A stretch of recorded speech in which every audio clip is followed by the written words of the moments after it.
B square minus 2ab, लेकिन आगे minus sign लगा है तो जो माइनस का था वो प्लस हो गया, जो प्लस का था वो माइनस का हो गया।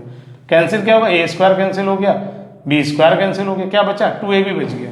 इसका मतलब यहाँ पर क्या आ रहा है, इनको माइनस करने पर 2ab आ रहा है। यही काम अगर a3 माइनस a2 करें, a3 का मतलब a प्लस बी का whole square minus A square plus B square.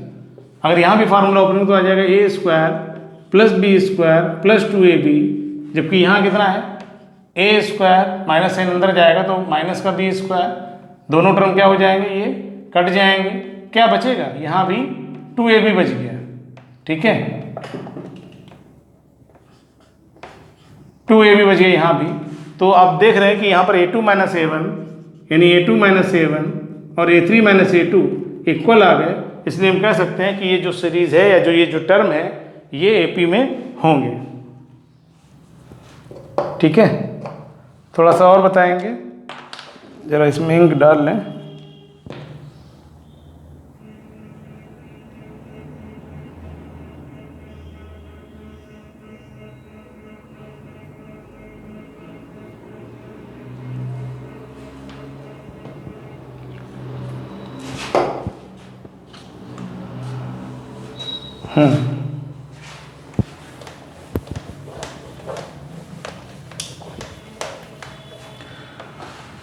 एक क्वेश्चन इसमें दिया गया है कि find 3 term of an AP whose sum is 15 and product is 80। मैंने अभी आपको बताया कि 3 टर्म अगर आपको लेट करने तो एक A लेंगे, तो एक A माइनस डी लेंगे, तो एक A प्लस डी लेंगे।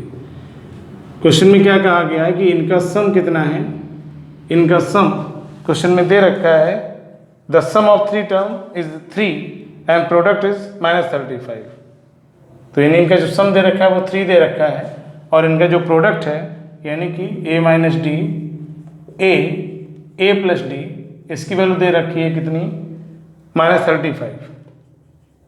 तो क्या किया जाए, यहाँ पर अगर इसको ओपन करें तो A minus D plus A plus D is equal to 3, D cancel हो जाएगा, ए यानी कि 3A बराबर 3, तो A बराबर 1।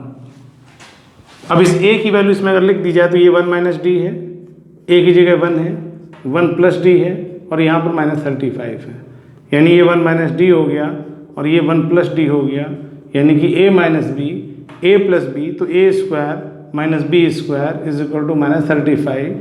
तो यहाँ पर आ जाएगा minus D square is equal to minus 35 minus 1, यानी कि माइनस 36।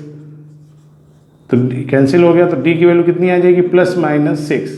प्लस माइनस क्यों लगाया, क्योंकि यहाँ पर जब रूट निकालते हैं तो 6 का स्क्वायर भी करेंगे तो भी 36 आएगा, और माइनस 6 का स्क्वायर करेंगे तो भी 36 आएगा। इसलिए अगर डी स्क्वायर 36 है तो डी प्लस का 6 भी हो सकता है और माइनस का 6 भी हो सकता है। तो इसी के अकॉर्डिंग अगर आपको लिखना हो, टर्म लिखना हो, तो टर्म क्या आ जाएंगे, A 1 हो जाएगा, तो A क्या हो गया, 1 हो गया। तो इससे पहले वाला टर्म यानी A माइनस डी कैसे मिलेगा, D यानी कि 6, अगर 1 माइनस 6 करेंगे तो आ जाएगा 1 माइनस 6, यहाँ पर लिख देते हैं 1 माइनस 6, और एक हो जाएगा 1 प्लस 6, तो ये आ जाएगा माइनस का 5, 1 और 7, तो ये हो गए। और अगर हम माइनस 6 लेते हैं तो क्या आ जाएगा, ये तो A रहेगा, यहाँ हो जाएगा 1 माइनस माइनस 6, 1 माइनस माइनस 6, दूसरा यहाँ पर क्या हो जाएगा 1 प्लस माइनस 6, तो यहाँ आ जाएगा 1 माइनस माइनस प्लस यानी 1 प्लस 6 कॉमा 1 और 1 माइनस 6, तो यहाँ आ जाएगा 7, यहाँ 1, यहाँ माइनस 5। इस तरीके से टर्म तो वही रहेंगे बट ऑर्डर चेंज हो जाएगा। यहाँ पर माइनस 5 1 7 है, यानी अगर कॉमन डिफरेंस यहाँ पर निकालेंगे तो 1 माइनस माइनस 5 6 निकलेगा, लेकिन अगर यहाँ कॉमन डिफरेंस निकालेंगे तो 1 माइनस 7 माइनस 6 निकलेगा। ठीक है, तो ये हो गए 3 टर्म कैसे लेट करेंगे और कैसे सॉल्व होगा। और देखते हैं, एक क्वेश्चन और बताएंगे, ठीक है, उसके बाद अगली क्लास में काम किया जाएगा।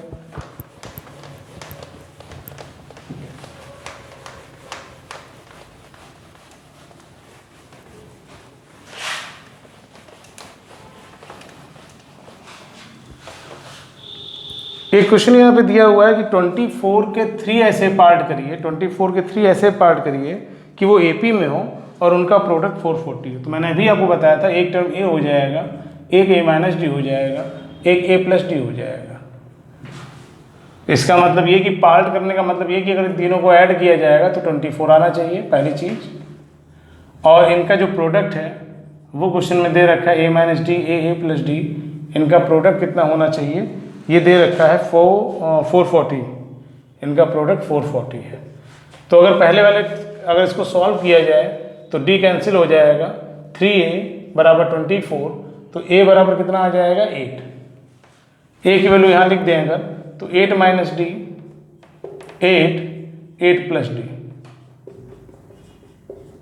ये 8 अपॉन में चला जाएगा, ये हो जाएगा 8 माइनस डी 8 प्लस डी, और ये 8 अपॉन में आ जाएगा देखिए 440 अपॉन 8, तो 8 5 ज़ा 40 8 5 ज़ा 40, a minus B a plus B यानी a square minus B square is equal to 55। अगर यहाँ ओपन करें 64 माइनस डी स्क्वायर बराबर 55, तो डी स्क्वायर की वैल्यू अगर निकाली जाए तो आ जाएगी 55 माइनस 64, माइनस करने पे कितना आ जाएगा माइनस का 9, तो माइनस डी स्क्वायर माइनस 9, तो डी की वैल्यू प्लस माइनस 3। अब डी अगर प्लस का 3 है तो सीरीज क्या होगी, और माइनस का है तो क्या होगी। अगर डी प्लस का 3 लेंगे तो टर्म क्या, पहला टर्म क्या आ गया 8, इससे पहले वाला टर्म कैसे निकलेगा 8 माइनस 3, और इसके बाद वाला 8 प्लस 3, तो ये हो जाएगा 5 8 और यहाँ पर 11। अब अगर हम माइनस में लेते हैं 3 तो कितना आएगा 8, और यहाँ पर 8 माइनस माइनस 3,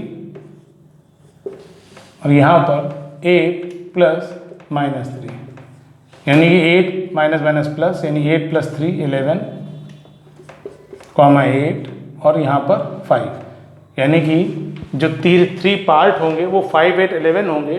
बट अगर उसको अरेंज करने की बात की जाए तो 5 8 11 भी हो सकता है, 11 8 5 भी हो सकता है। ठीक है, तो ये हो गया आपका क्वेश्चन। और देखते हैं कुछ बताने वाला हो तो बताते हैं, वरना फिर नेक्स्ट। अच्छा एक और बता देते जहाँ पर 4 टर्म लेट करने की बात हो रही थी, ये तो 3 टर्म लेट करने की बात हो गई, एक 4 टर्म वाला लेट वाला क्वेश्चन बता देते हैं।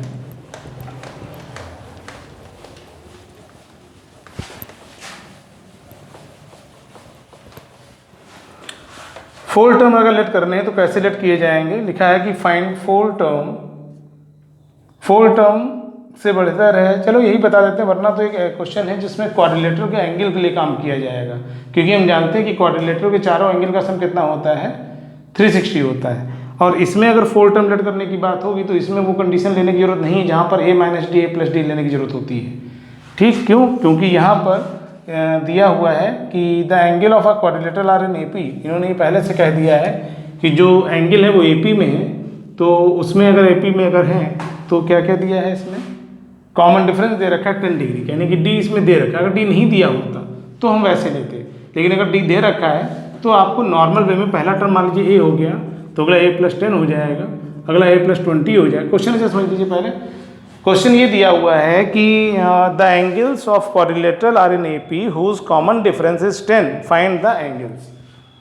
तो इसमें पहला एंगल अगर a मान लिया जाए तो अगला a प्लस 10 है। जरूरी ये नहीं है कि हम a प्लस 10 लें, हम a माइनस 10 भी ले सकते हैं। कैसे, अगर a को सबसे बड़ा एंगल माना जाएगा तो उसके बाद के एंगल कम होते हुए जाएंगे, यानी कि 10 10 माइनस करते जाएंगे। लेकिन अगर a को सबसे छोटा एंगल आप मानते हैं तो जो बाकी एंगल होंगे वो उससे बड़े होंगे, इसलिए प्लस करके हमको एंगल मिलेंगे। तो जैसा आपको सही लगे, अगर आपको लगता है कि हमें प्लस से आसान पड़ता तो प्लस लेके करिए, अगर माइनस से आसान लगता तो माइनस से करिए। पहला एंगल अगर ये मान लेंगे, यानी कि this is the smallest angle of the quadrilateral, अगर ये फर्स्ट एंगल है उसका सेकंड क्या हो जाएगा प्लस 10, अगला फिर ये प्लस 20, अगला निकालना है तो ये प्लस 30। अच्छा, ये तो पहले से मालूम है कि क्वाड्रिलेटरल के चारों एंगल का सम जो होता है वो कितना होता है 360 होता है, यानी इक्वल टू कितना हो जाएगा 360। तो यहाँ पर 10 20 30 30 30 60, उधर जाके माइनस हो जाएगा, इधर a 4 बार ऐड होगा तो 4a हो जाएगा, तो 360 माइनस 60 यानी कि 300 बचेगा। तो अगर a की वैल्यू निकाली जाए तो अपॉन 4 यानी कि 75, यानी कि इस क्वाड्रिलेटरल का जो सबसे छोटा एंगल 75 है, अगला 85 होगा, फिर 95 होगा और फिर 105 होगा। इस तरीके से एंगल बता दिए।